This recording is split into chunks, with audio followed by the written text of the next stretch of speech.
Votre émission Maison d'ici vous est présentée par Un Autre Jour, votre boutique dédiée au design depuis 1972. Bonjour à tous et bienvenue dans les Maisons d'ici, depuis chez vous.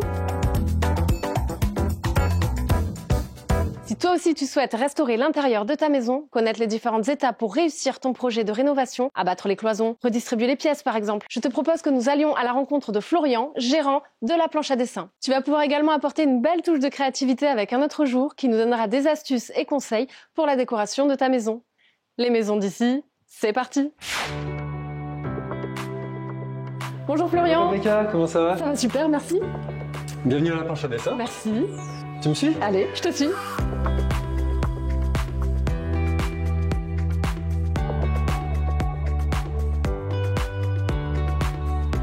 Merci Florian. Alors du coup, est-ce que tu peux me parler un petit peu de la planche à dessin?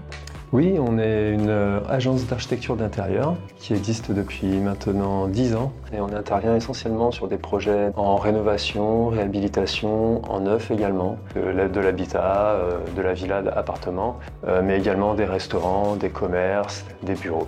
Alors est-ce qu'il y a un style propre à la planche à dessin? Il n'y a pas de style particulier à la planche à dessin. On est une équipe de 10 personnes avec des formations et des inspirations différentes. Grâce à ça, on est force de proposition auprès de nos clients. Tu m'as parlé d'un projet récent que tu voulais me montrer? C'est la rénovation d'un appartement qu'on vient de livrer. C'est un exemple assez intéressant parce qu'on a complètement rénové cet appartement de A à Z. On a modifié la distribution des pièces puisqu'on a déplacé la cuisine dans la pièce qui était le garage. On a changé quasiment tous les sols, les salles de bain ont été refaites. L'appartement a été transformé pour donner vie aux nouveaux usages des utilisateurs, changement des matériaux, des distributions, etc. Comment gères-tu le budget sur ce type de projet? Alors ça commence par une visite avec les clients, de préférence avant l'achat, où on va évaluer et estimer les travaux nécessaires. On va sortir une estimation budgétaire des travaux. Et la conception va se faire en prenant en compte cette évaluation tout au long des études pour respecter le budget du client. Quels sont les outils que tu utilises justement pour présenter le projet? Pour travailler, on a l'outil informatique. Le logiciel nous permet de faire des présentations en 3D et on a la possibilité de les faire passer dans un casque de réalité virtuelle pour visiter leur projet. Ils le découvrent et ils peuvent vraiment donner leur avis et se rendre compte du résultat. Donc là, voilà, tu verras tout à l'heure en vrai. Waouh, c'est génial. Tu verras, c'est comme ça en fait. Et donc, je peux m'asseoir? La technique de travail, fais attention. Si tu veux t'asseoir, je peux te mettre un tabouret, tu auras la sensation d'être dans le canapé, pas de problème.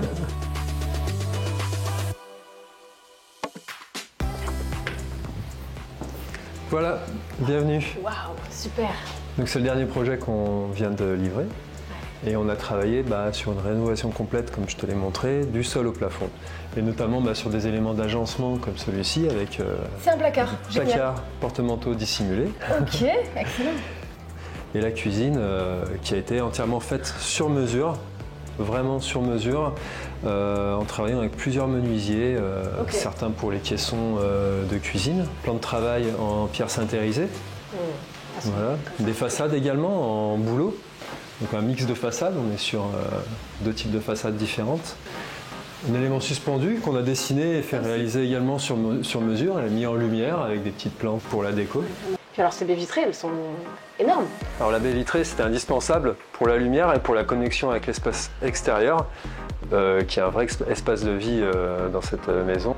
Donc ça a nécessité des ouvrages techniques, il y a une grosse poutre en béton armé qui reprend cette portée. Mais aujourd'hui, on a un espace intérieur-extérieur qui convient parfaitement à nos clients.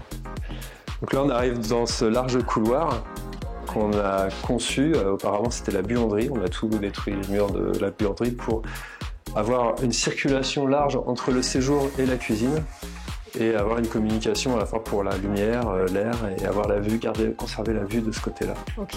Alors il y a ce poteau qu'on devait conserver pour des raisons structurelles et on a fait le choix d'en tirer profit en l'habillant et d'en faire un vrai élément esthétique dans l'appartement.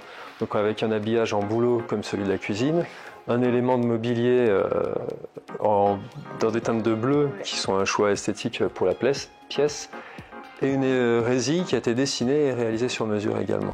Et on poursuit donc dans la partie salon, ce canapé qui a également été dessiné sur mesure et réalisé sur mesure avec un double côté un côté salon pour le thé ou l'apéro ou la lecture, et un côté télé pour les jeux vidéo ou la partie cinéma. Ok, donc si je comprends bien, le garage est devenu la cuisine. Tout à fait. Ok, là c'est bon. La cuisine est devenue le salon.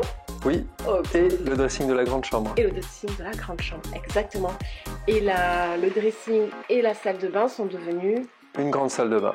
Une grande salle de bain qui fait 12 mètres carrés maintenant, donc un beau volume pour une salle de bain, dans laquelle on a une très grande douche où on a récupéré et posé une baignoire sur pied qui doit avoir une centaine d'années. On l'a entièrement rénovée, c'est une baignoire pied d'aigle, elle est magnifique. Ah oui. C'est vraiment une pièce dans la salle de bain. Qui apporte une petite touche, c'est unique en fait, on ne retrouve Exactement. pas ça nulle part. Merci Florian en tout cas pour toutes ces informations concernant la rénovation. Je te dis à bientôt. À bientôt Rebecca. Et si vous aussi vous avez un projet de rénovation, vous pouvez contacter la planche à dessin au numéro de téléphone qui s'affiche ici. Merci à tous de nous suivre sur les réseaux. N'oubliez pas de liker notre page Facebook. On se retrouve très rapidement pour une prochaine émission. Restez connectés. Les astuces et conseils avec un autre jour, c'est maintenant. L'instant pratique, on regarde.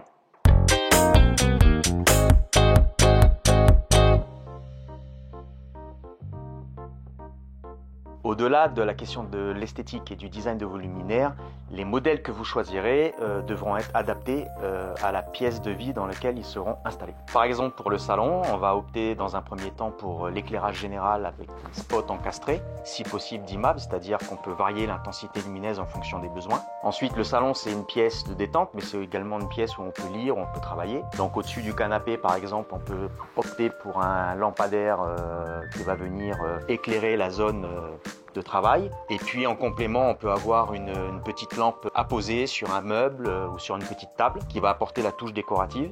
La cuisine, c'est une zone de travail, donc il faut un éclairage bien adapté. On va opter souvent pour des spots encastrés, des petits plafonniers. L'élément décoratif fort au-dessus d'un plan de travail ou d'un bar, c'est souvent des suspensions avec une taille adaptée également à la longueur du plan de travail. La salle à manger, donc c'est un espace de partage autour de la table, donc on va opter pour une suspension, si possible aussi avec du dimming, c'est-à-dire varier l'intensité lumineuse. Si la hauteur sous plafond ne le permet pas parce que les câbles seront trop courts et ça ne sera pas très esthétique, on va plutôt préférer un plafonnier.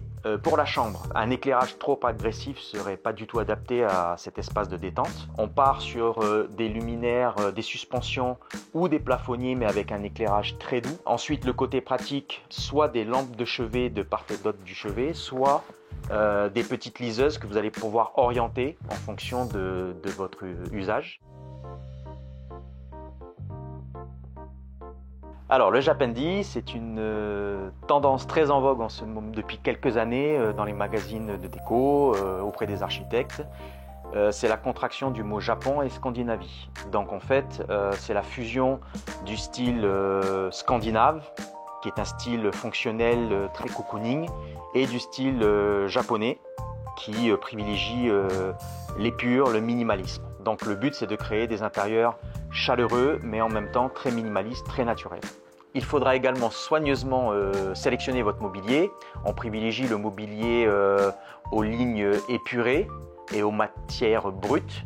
La grande tendance en ce moment, c'est le bois clair, le chêne. C'est également le retour en force du rotin à petite dose. Et puis pour le linge de maison, le linge de literie, on va privilégier les matières naturelles et à faible empreinte carbone, comme le chanvre ou le lin. Et puis pour les objets déco, on va rajouter des vases en grès, de la vaisselle en céramique, une théière japonaise en fonte. Donc en fait, le maître mot, c'est le naturel, la simplicité et le minimalisme. 101 Copenhagen est un studio de design danois créé en 2017 qui propose une vaste collection d'objets décoratifs, de mobilier et de luminaires. 101 Copenhagen s'inspire du minimalisme japonais, on y revient, avec une pléthore de formes sculpturales, organiques, voire ethniques, comme ce vase-là, mais toujours très graphiques, avec des matériaux et des teintes très naturelles et brutes. Donc ça va être des cache-pots, ça va être des vases, ça va être des plateaux en fibre de béton ou en céramique qui constituent en fait de véritables œuvres d'art.